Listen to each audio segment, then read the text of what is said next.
വസന്ത് തെങ്ങുംപള്ളി. നോക്കൂ, ഇവർ ഈ മുടക്കുന്ന പൈസയുടെ 1000-1 മതി എരുമേലി തൊട്ട് ഈ ശബരിമലയുമായി ബന്ധപ്പെട്ട അടിസ്ഥാന സ്ഥലങ്ങളുണ്ടല്ലോ, പമ്പ, എരുമേലി തുടങ്ങിയ സ്ഥലങ്ങൾ, അവിടുത്തെ അടിസ്ഥാന വികസനത്തിന്. ഇപ്പൊ എന്റെ നാട്ടിൽ നിന്ന് 10-12 കിലോമീറ്റർ അപ്പുറത്താണ് ഈ എരുമേലി. ആ എരുമേലിയിൽ 2 ബസ്സുകൾ ഒരുമിച്ച് പോയാൽ ബ്ലോക്ക് ഉണ്ടാവും.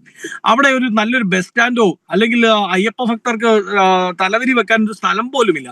അതൊക്കെയാണ് അടിസ്ഥാന സൗകര്യമായി ഇവർ ചെയ്യേണ്ടത്. അതൊക്കെ ചെയ്യാതെ കണ്ണിലെ വലിയ തടിയെടുത്ത് കളയാൻ മടിച്ചുകൊണ്ട് കരട് വൃത്തിയാക്കാൻ വേണ്ടി നടക്കുകയാണ് സർക്കാർ. സർക്കാരിന് ഇത് പിന്നിൽ അയ്യപ്പ ഭക്തരോടോ അയ്യപ്പനോടോ ഉള്ള സ്നേഹമല്ല, മറിച്ച് ഇവർക്ക് പണത്തോടുള്ള സ്നേഹമാണ്, ആർത്തിയാണ്, അത്യാർത്തിയാണ്. അതാണ് ഇവരെ നയിക്കുന്നത്. ശരി, അഡ്വക്കേറ്റ് ബി എൻ ഹസ്കർ.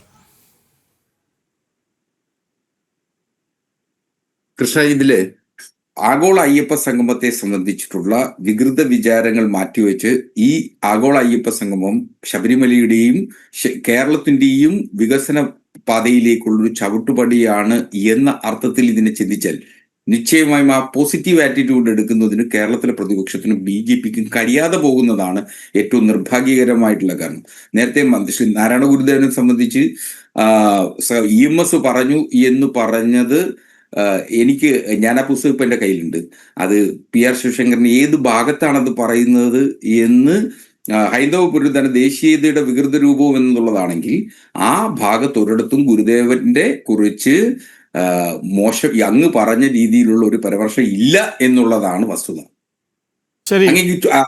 തിരുത്താമെങ്കിൽ തിരുത്താം. ശരി, PR ശിവശങ്കർ അങ്ങേക്ക് പറഞ്ഞ് അവസാനിപ്പിക്കാം. ഞാൻ പറഞ്ഞത് ദേശീയതയുടെ വികൃത രൂപങ്ങൾ എന്നുള്ള ഒരു അധ്യായത്തിലാണ് കൊടുത്ത 4 ഫോട്ടോകളിൽ ഒന്ന് എന്റെ അടുത്തുണ്ട്. ആ ഒരു ചാപ്റ്റർ അല്ല ഉള്ളത്, ദേശീയതയുടെ വികൃത രൂപവും.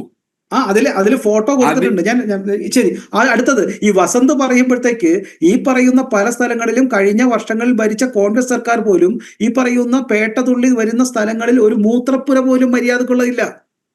ബസ് പോട്ടെ, ഒരു മര്യാദയ്ക്ക് മൂത്രപ്പുര പോലും ഇല്ലാതെ ജനങ്ങൾ ഏറ്റവും കൂടുതൽ വലയുകയാണ് ഈ യാത്രയിൽ ഓരോ ഭാഗത്തും. ശബരിമലയിൽ ചെല്ലുന്നവർക്ക് അറിയാം, പമ്പയിൽ ഏറ്റവും മോശമായ രീതിയിലാണ് ഈ പറയുന്ന എല്ലാ വാഷിംഗ് റൂമുകളും എല്ലാം ഉള്ളത്. ഇത്തരം സങ്കല്പങ്ങളുള്ളപ്പോഴാണ് ഇവിടെ 200 ലക്ഷം രൂപയാണ് ഗിഫ്റ്റിന് വേണ്ടി മാറ്റിവെച്ചിരിക്കുന്നത്.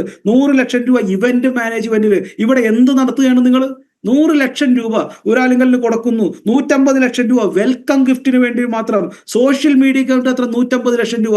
ഇതിന്റെ 10-1 ഉണ്ടായിരുന്നെങ്കിൽ സംസ്ഥാന ഭരണകൂടത്തിന് ഇത്തവണത്തെ ശബരിമല മാസ്റ്റർ പ്ലാനിന് വേണ്ടിയിട്ട് അവിടെ കുറച്ചുകൂടി നല്ല സൗകര്യങ്ങൾ, ജനങ്ങൾക്ക് കിടക്കുവാൻ വിരിവെക്കുവാനായിട്ട് വലിയ വൃത്തിയുള്ള കുറച്ച് ഭാഗങ്ങൾ, അതുപോലെ തന്നെ ഈ പറയുന്ന കുടിവെള്ള പദ്ധതി ചെയ്യാമായിരുന്നു.